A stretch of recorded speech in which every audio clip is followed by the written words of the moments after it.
Denne torsdags tip handler om hestenes søvnbehov.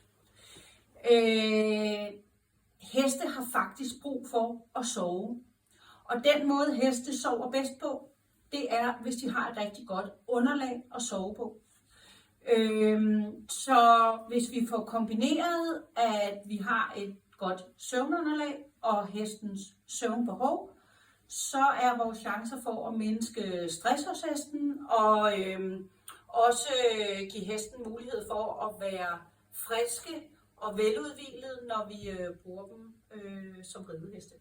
Så i dag så er jeg rykket indenfor i boksene. Det er sådan her hos Dalitia, der har vi alle de heste, der bliver reddet, er på boks. Avlshopper og følger plage, de går ud i løsdrift. Men uanset om vi snakker boksheste eller vi snakker løsdriftheste, så er deres behov for søvn stort. Den måde, jeg har valgt at gøre det her, der er mange måder at gøre det på, men den måde, jeg har valgt at gøre det på her, er at lægge et lag af tørv i bunden af boksen. Der ligger en 15-20 cm tørv her i bunden. Tørv gør, at bunden ikke skrider. Det vil sige, når hestene skal rejse sig, at der ligger bunden fast, så vi undgår, at hesten kommer til skade i det øjeblik, at hesten skal rejse sig. Det har også en rigtig god sugeevne, så det er rigtig fint, at hestene ikke ligger i deres eget tis, men det støver. Det skal man vide. Så derfor så vil jeg aldrig bruge tørven som det øverste lag, men bruge tørven som det nederste lag i boksene.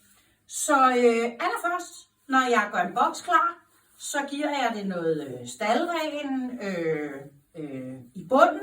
Noget, der også gerne tager sådan noget fluer og larver og sådan noget. Så putter jeg et ordentligt lag tørv på, og bagefter så putter jeg boxgrow. Boxgrow er snittet halm. Halm har den evne, at det fjeder, så hestene, når de lægger sig, ligesom lægger sig, hvis vi lægger os i en dejlig madras, vi kan ligesom mærke, at vi falder lidt ned i madrassen, og den former sig efter sin krop. Jeg er ikke særlig god til at bruge halm. For det første, så synes jeg, at hestene spiser rigtig meget af det, og kan blive lidt vommet, og så fylder det rigtig meget af min møding. Så derfor, så bruger jeg det i snittet form. Og jeg bruger det, der er finsnittet, fordi det har jeg lettere ved at muge i. For jeg vil jo også gerne have, at min heste står rimelig rent, altså det vil sige, at jeg fjerner klatter hver dag. Så nu vil jeg lige vise jer, hvordan boksen kommer til at se ud, når der kommer boxgrow på.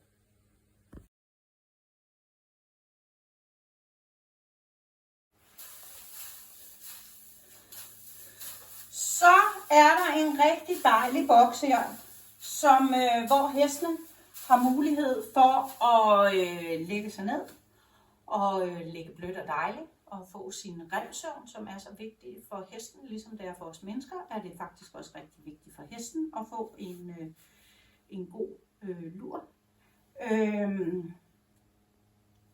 Ja, så jeg bruger cirka en halv balle af hver om ugen til at holde boksen i orden. Men nu vil jeg lige vise jer, hvad der sker, når der kommer en tisseplet op, og hvordan jeg så fylder efter. Når der er gået et stykke tid, så er det klart, så ligger boxgrowen ikke nederst, eller øverst og tørven nederst, så bliver det en lille smule blandet efterhånden, og lige pludselig så kan der ligesom her i boksen komme en våd plet op. Og det jeg simpelthen gør, det er, at jeg graver den våde plet op. Det vil jeg lige vise jer.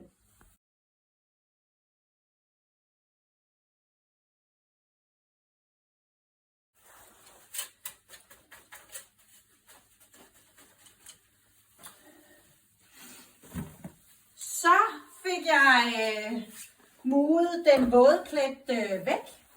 Og så tager jeg noget staldren, stalosan, hvad I ellers bruger, til at fylde i hullet. Det her, det er sådan noget, der også er mod fluer, desinficerer. Sådan. Og så fylder jeg simpelthen en halv sæk tørv i. Og så putter jeg boks ovenpå. Og så er jeg ligesom startet forfra. Så uanset om din hest står i boks, eller den står i løsdrift, så husk hvor vigtigt det er, at hesten har et godt underlag at sove på, så den får sit søvnbehov dækket, og dermed også mindsker den stressniveau. Det tror jeg var torsdagstip for i dag. Ha' nu en fortsat god torsdag og fantastisk weekend!